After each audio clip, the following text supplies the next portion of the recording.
welcome to Delta Lodge Outdoors. I am your host, Julius. This is a podcast to not only entertain, but to occasionally teach new things.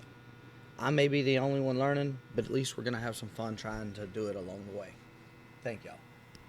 Hey everybody, welcome to Delta Lodge Outdoors.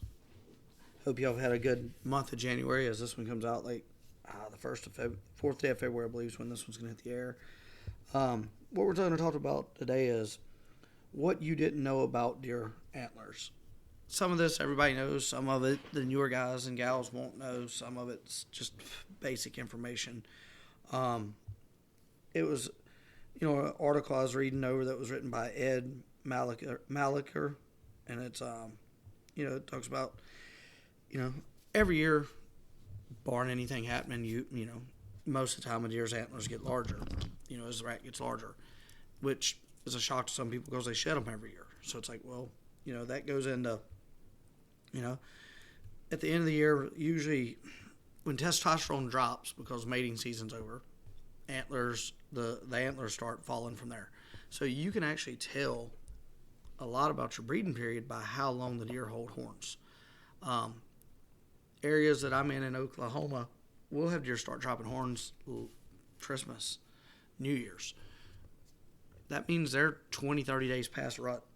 So that's something to look at too. So if you've got deer that are holding hard horned late February, it means their rut wasn't until like late January, early February. So that's something you got to look at. Can tell you a lot by that. Then when they start growing back, it's, the velvet that's around them actually supplies the nutrients and oxygen for them to grow into bone. And once the velvet dries up, it becomes itchy and they rub it off, which reveals their hard horns. And the size and complexity of antlers are not cumulative. Instead, several factors influence how big they can get. How big they can get. For instance, older deer have more testosterone, which stimulates antler growth. Their bodies are also better developed, allowing them to allocate more resources to antler production. Typically that 4 to 7 year old buck is going to be at his peak, and he could peak at 5, he could peak at 7. It just depends on the nutrients and everything going on around him, and poor nutrients. Because what it is, they have to fix everything else that's wrong with them before they can start growing their antlers. So if it's a rough winter and everything, and they're in the rough rut and they're down low, they'll lose their horn. If they lose their horns earlier, that doesn't mean they're going to start growing earlier if the nutrition's not there to fix their other problems. So that's why you'll see a deer that's like kind of whopped on one side. Usually he had an injury to the opposite side the year before. So it's like if he's real ran down and he lost 50 pounds of body weight during rut, he's got to get his size back up before he really starts. He's got to get his body healthy before anything will go to his antlers. So the sooner he can get his body healthy, the sooner he'll start growing, and the larger he has the ability to get. But if he's struggling until May getting his body healthy, that means he's going to lose growth time. So that's another thing, like whether you hunt private or public, especially on private, you can help with that by putting stuff out if you're allowed to feed and everything. Public, not so much, but you also, where they're going to, some areas are better food sourced areas, so they're going to grow bigger bucks if you know what you're looking for there. Genetics have a lot to do with it. They can play a role in it, but it's not. Bucks with strong genetic traits for large antlers are more likely to produce impressive racks, assuming they can receive the proper nutrients and reach maturity. So you can have all the genetics in the world. Like some of these game ranches have some impressive 2-year-olds. But look at the genetics he's getting and everything else. You put him out in the wild, what he's doing at 2, if he lived, he wouldn't do it until he's 4 or 5, and the wild went out the right, because he doesn't have all the stuff they're pouring to him. As they get older, they get past peak, they're going to start declining. That's just like humans. I mean, once you get past your peak, it's downhill. Everybody peaks at different, like I said, 4 to 7 for peak, and deer grow, it's their peak's going to change depending on nutrients, weather conditions, genetics. So But your biggest thing is you have to have the right nutrition for them when they need it. And it goes back to the beginning of this when I started. You can tell a lot about your rut by when he drops his horns. So that is something to always keep in mind. The longer he's hard-horned, the longer he held on to testosterone. The reason they hold the testosterone longer is because there's rut still going, and that's how their bodies work.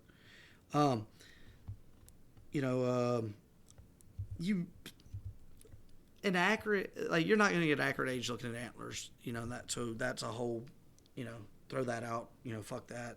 Antlers don't mean shit when it comes to age. You can tell they might be a little older, but it is really not a good thing to go by. Then you get the does that can grow horns, just because of hormonal imbalances and everything. And I'm talking whitetails when I talk this study. And then, because one of my nephews earlier this year, he killed a buck that was in velvet in like October, November. I think it was October Youth Weekend. He killed it, but I don't really know how it happened. It had got its nuts ripped off, so it was gelded, I guess, if you can compare it to a horse, or so its testosterone, like, it wouldn't lose velvet, and I'm pretty sure we'd had pictures of that deer, because he was still, like, he wasn't massive, and I remember I had a deer in June 1 year off of that place that was hard horned. So we're thinking it just took him forever to lose and redo because of his testosterone levels. Didn't have the ability to make it. So, there's things like that. But the biggest thing to me is when you get into deer antlers, knowing your situation. Genetics are great to know, but let's take genetics out of it. Let's know your food sources, your protein levels, and everything. Because I've cited this one several times. Mississippi State College has a great resource with their podcast program. And I actually, side note, my personal dump trailer I bought is actually from their deer farm in Mississippi State College. I bought a dump trailer through them that was from their deer farm. I needed a dump trailer. They had one for sale, and I got it for a really good deal. And that's actually when I started knowing more about their deer program. But but what they preach is, and I've always known, the reason I like clear cuts. All right, all your nutrients pull out of the ground, your phosphates and all that, they're up in the trees and everything. So when you cut all that, now all that's fresh growth coming up. So that 18+% of protein, phosphates, and all that is down where the deer can eat it. That's why the first year or two after a good clear cut, the bucks will see substantial growth. You'll have some of your best bucks because you've made ideal conditions for them. So hunting public land, and I'm giving some secrets away here, if you can find the clear cuts, then work, fresh for the clear cut, where it's just starting to grow all the stuff back, work your way backwards from there, you can locate the deer that are going to be what you're looking for. That's just, a thing. And you're going to have all kinds of age levels and everything. Deer coming out of that because they know the nutrients are there to help their bodies get what it needs to not only start growing its horns quicker, but to get it back in shape. And that goes to, you have to get it in shape before you can grow horns. And then once they start growing horns,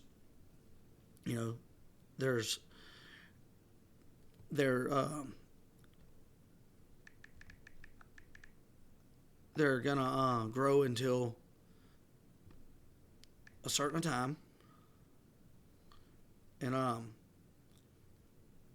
once it gets to a certain, like, you need to get them all you can in that time frame for them to grow, and because they're gonna only do so much. And it's like, basically a rough rundown on that, like 1 to 2 inches of antler growth are visible in like April if the timeline is, May, antler beams are about half their final length, and a second point may appear on the rack. June, antler growth accelerates, and most primary points are growing by the end of the month. July, antler growth can be as much as 1 inch per day, and bucks have massive antlers by the middle of the month. they're still growing in August, into early August, but blood flow to the antler stops and the hardening process begins. September, they're going to start ripping the velvet off. So it's the first couple weeks. So, you know, like it says, nutrition and age is going to make your difference there, along with habitat and stress. And, you know, genetics, to me, I put genetics on the bottom because I'm not a, you know, private land all the time guy. So, or those places that you can get those style of genetics. So I look for habitat, age, stress, and the nutrition level. Basically, to get a mature animal, you got to have age on them. To get to age, he's got to have the right habitat and stress levels. And once he gets if he's got the right habitat, that means he's going to have the right nutrition. If he's got the right habitat. If the habitat's not great, the nutrition's not going to be great. So habitat and nutrition run the same for me. And age and stress. A high stressed area is usually not going to create aged deer. And if he's got a lot of stress, then his nutrients are going to go to fixing other things. So he's not going to grow the antlers you're looking for. So it's like I said, the 5 stages that most people like that affect antler growth are nutrients, their nutrition, because the protein and energy levels they need, especially the younger, you know, but, you know, no matter the age, he needs the nutrition. Genetics, a deer's genetic makeup affects antler shape, composition, and size. Age, older bucks typically shed and start growing antlers first because they're going to breed and get the testosterone out, and that's it. So habitat, the quality of the deer's habitat affects antler growth, which that goes back to nutrition. Physical stress. Physical stress from previous breeding season can affect antler growth. And it's not just the breeding; it's how rough the season was. If they're constantly having to move and run and get away from people, predators, and then like they chase a bunch, it's all those affects the stress. He's gonna have to fix anything wrong with him before antler growth starts. So if he's got some issues, he's gonna get it, and that could push April. You know, he might not start growing until May. Well, then you're a month behind. So you have less growth period because it's going to end the same time. Doesn't mean it's going to start whenever, but it's going to end on key. So you have to, what you're looking for is making sure you supplement it so that if you're on private, you want these things where it does that. On public, you're looking for habitat, stress, and nutrition. And once you find the right habitat, you're going to get the right age. So that's what you're looking for on those things. And, you know, it's knowing what you're looking for. Because the starting point could be different for deer in the same area. But the ending point is going to be the same. They're going to quit growing around the same time. But the sooner the growth starts, the better chance they have of having a larger rack. And your genetics makes up, like, to me, you know, like I said, I don't look at genetics because, like, we hunt a lot of public. Genetics is hard to look at on that. Now, you know, like, we got some public we hunt that we know there's going to be a chocolate. They produce more of the chocolate-colored antlers. Well, that's a genetic thing. We also, and to some talk about it depends on what tree they're rubbing, and we could go in a whole debate with that. But if it's known for throwing short brow tines, then there's going to be short brow tine deer in that area if that's what it is. But you can move, you know, you're hunting it just depends on, you can move around and find different, they're going to have numerous genetic setups on the large pieces of property.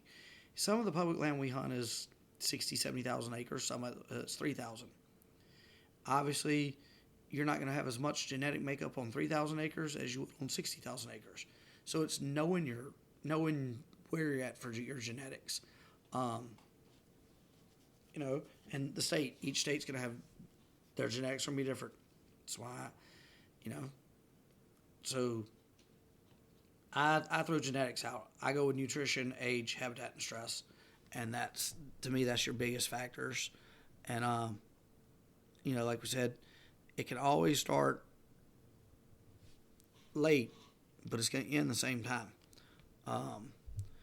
You know, so you can't control all aspects of it.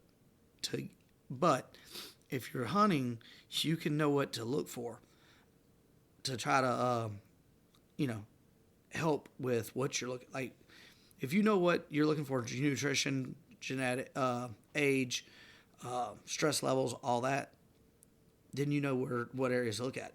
And another little tidbit I'll throw in there, the hormones. The amount of daylight available affects the hormones that deer produce, which in turn affects antler growth. Like I just said earlier, going into that, the hormones would be your testosterone. Testosterone levels drop, horns drop. Testosterone's high, they're going to keep horns longer. For testosterone to be high, that means the breeding season's still going on. If your breeding season is going on later, that means he's got less time. He's got to recoup before he can grow horns. So therefore, his antler growing season will be shorter. So knowing your rut also affect how I'm trying to word this. Knowing your rut affects antler growth, but you can also backtrack your rut if you know when your antlers are falling off. If you know when he's shedding, you basically know when rut's over. So that's something to keep in your back pocket, because a lot of people just, all shed seasons, April, May. No, we have deer that drop theirs in January. Last year, by mid-January, every deer on my place had lost its racks. My dogs were bringing me antlers mid-January and beginning of February. They were bringing me sheds. So, that's in Oklahoma, in the area I live. But there's other parts of Oklahoma that they'll hold a little longer. So, which also you can determine your buck to doe ratio by knowing when your antlers shed. There's a lot more in the antlers and knowing what it is than people realize. And it's way above my head, like skill level of understanding. But this was just the basics of, what you didn't know about deer antlers. Most people did not know that you can backtrack by when they drop, when your peak rut is. They always go with looking at fawns and knowing when the spots are on them and all that. Yeah, you can use both. If you know both, they're going to get you right there together. But everybody goes with the easy one, because everybody, we're taught, it's ingrained in most of us, they just drop at a certain time. It's not true. They don't start growing at a certain time. In a healthy herd, it's going to start beginning around 1st of April. If the deer is healthy. If he's not, it's not going to start until he's healthy. So, know those things. I think that's going to kind of sum up where I'm at with this podcast today. I hope y'all enjoy it. Look forward to interacting with y'all more. We have the week of this one drops. I believe Massachusetts for the states that come out like 2 days after this podcast. Always looking for guests. Y'all reach out to us. Leave us a comment through YouTube or Facebook. If TikTok's back up and running, I guess that. But y'all reach out to us. We're always looking for guests, always looking for show ideas. Looking for, like I said, some bag developers. So we also looking for somebody to build a website for us. Y'all reach out to us. We have a lot to, there's, we can pay for services or barter services. Like there's a lot to it. So y'all reach out, let us know. And like I said, we're always looking for a guest on the podcast. And whether it's about your state, even if we already did your state, we'll jump back and do it and add to it. Any of the podcasts we've done over the years, you want to go ahead and talk about those, you want to do our own, whatever, just let us know. We're always looking for somebody to interact with. Julius Craig, Delta Lodge Outdoors. Remember, introduce somebody to the outdoors, because they may not know our world, and we want them to know it. Thanks. From the woods to the water, from hunting to fishing, in the delta to the mountains, all about the outdoors. With a bow, fish fishing pole or a gun, always having some fun.